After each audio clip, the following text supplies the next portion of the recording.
So ito na guys, nakagawa na ako ng paraan. Na-extend ko na to. Ito na, paghiwalay na natin itong dalawa. Magkahiwalay na sila, lalaki, babae.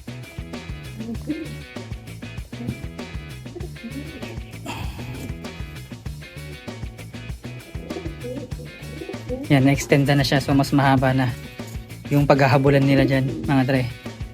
Ayan. Yo, what is up mga dre?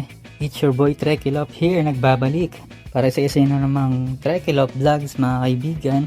At ngayon ang pang 10 days ng pagkukondisyon ko dito kay Agilus, dito kay Alwina mga dre. Ayan. So, alam niyo naman na meron akong project na pag crossbreeding to. At ipapakita ko muna sa inyo kung sino yung ipapakrossbreed ko. Ito yung hen, si Alwina. So wala na siyang halak. Ayan. Isa siyang oriental frill na reject. Di umano, sabi sa pinanggalingan niya, dahil wala siyang crest dito. Kaya siya naging reject or natawag na reject. Wala rin siyang cowboy. Ayan. Or hindi ganun ka dominant yung pagka-cowboy niya. Ayan. Tapos dito naman ay si Agilus. Ito si Agilus. Yung katawan niya is medium size na parang pang racing din. Pero pag hinawakan mo siya, so may semi small size siya, mga dre. At ito ay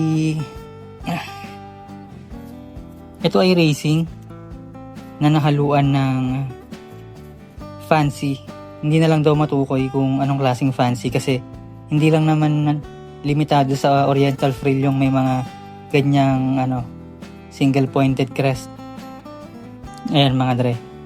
So ito crossbreeding and at the same time off color breeding na rin. So ito ay eagle like na kulay. Red check na may white flight. Yan. Tapos white hat. Ay, pero wala siyang cowboy. Ayan. Ayan mga dre. So 10 araw lang pwede na. Total hindi mo naman gagamitin sa racing. 10 araw lang. Actually guys, kahit hindi nyo i-kondisyon yung kalapate, kapag sila ay sabik na, magpaparis at magpaparis yan. At yan ang katotohanan. So marami kayong naririnig sa ibang content creator na kailangan nakakondisyon yung kalapate para pumares. Pero masasabi ko yan, maja-justify ko yan base sa aking karanasan lamang, dahil nung unang araw na nagkita si Alwina at Agilus, nagpatungan kagad sila. Knowingly na ito, may halak nun. Ito, may halak siya, si Alwina, may halak siya nun nung nagtagpo sila ni Agilus kasi pinaghalo ko sila sa isang loft. Ayan, so nakita ko, siguro mga 30 minutes pa lang silang magkasama sa loft, nagpatungan na kagad sila. Nagsubuan sila ng laway and nagkakamutan kagad sila ng ulo, batok at leeg. Yun, naglalambingan na sila kumbaga sa madaling salita. At itong kalapati na to, masasabi kong sakto lang na kumakain siya ng normal na pagkain, breeder mix. Hindi ko siya kinokondisyon. At ito naman, sakto ko siyang ginagamot nun sa kanyang halak, mga dre. Itong kalapati na to. At hindi ko alam na hen pala tong babae na to, dahil nung binigay sa akin to sabi ay kak. Pero ayun nga, nagpatungan sila, nagsubuan sila ng laway and at the same time sila ay naglalambingan, nagkakamutan, mga dre. So ito na yung huling araw ng kanilang pagkukondisyon at ililipat ko sila sa mas malaking cage for another 1 week ulit para magbembangan sila doon, magdamag, maghapon. At after ng 7 days na pinagsama ko sila sa medyo malaking cage, I'm sure naman kasi pag pinakita ko sila ulit, pag pinag-meet ko sila sa isang cage, is marirecognize sila yung isa't isa na sila yung nag one night stand nung 10 years ago. Ay 10 days ago. Ayan. So yun. Kasi ito namang dalawang pares na to na nag-failed makapagbuo ng YB. Paghihiwalayin ko na sila dahil baka hindi sila compatible na gumawa ng YBs or mag-produce ng YBs. Kasi nga kung maaalala nyo, binidyo rin sila. Sila yung hindi naglimlim o hindi nila nilimliman. Nakatatlong itlog pa nga sila So hindi nila nilimliman. Una nagkaroon sila ng 2 itlog, and then yung isang itlog binasag nila. Tapos after few days, nag-produce ulit sila ng panibagong itlog, at hindi na naman nila nilimliman. So baka busog lang sila, I'm not sure, pero ang plano ko dito is paghihiwalay na sila, babalik ko na sila sa stock loft.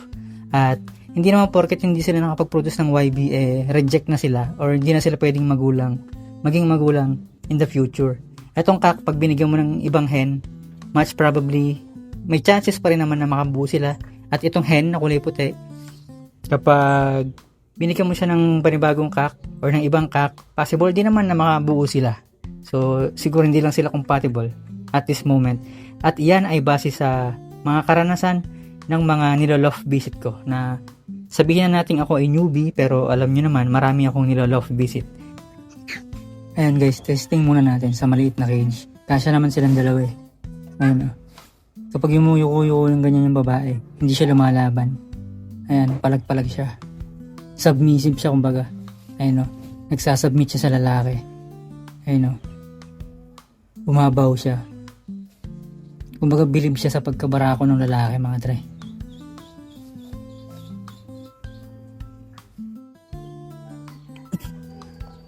Ito na, paghiwalay na natin itong dalawa. Tapos yung aking loft, ginawa ko siyang 2 division. Ito guys, 2 division na. Hinati ko siya sa 2 division, so gagawin ko siyang stock loft para ma-motivate ako na pag-ipunan talaga yung dream loft. Oh, shit, umipot sa kamay ko. Bastos. Ayan. So naka-divide na siya into 2. Yung sa kaliwa is babae. Tapos ditong sa kanan is lalaki. Barako section. Yan. So bali itong mga babae ililipat natin sa kaliwa.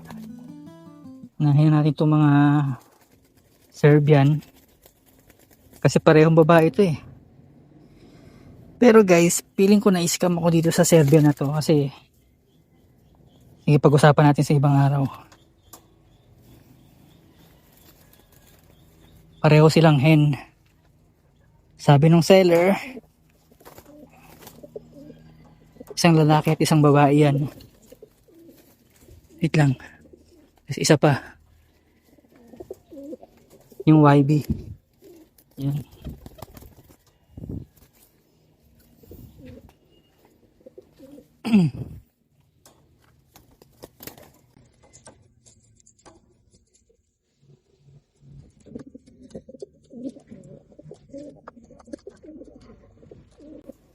Ayan. Magkahiwalay na sila. Lalaki, babae. So, ito na guys. Nakagawa na ako ng paraan. Na-extend ko na to. So, kung dati is meron tong 3 butas. Etong pangatlong butas is in-extendan ko siya ng another panel. Yan. Yan, na-extendan na siya. So, mas mahaba na yung paghahabulan nila dyan, mga dre. Ayan. Kagaya nito, mahaba rin. Tapos, ito, ililipat ko na rin to ng pwesto dahil mukha silang masikip dyan, mga dre. Yan. Unahin natin kunin yung kanilang itlog, mga dre.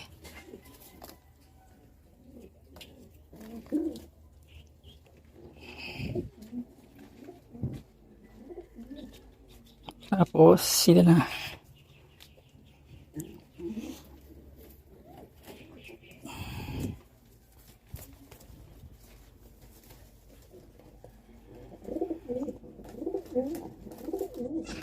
Yan.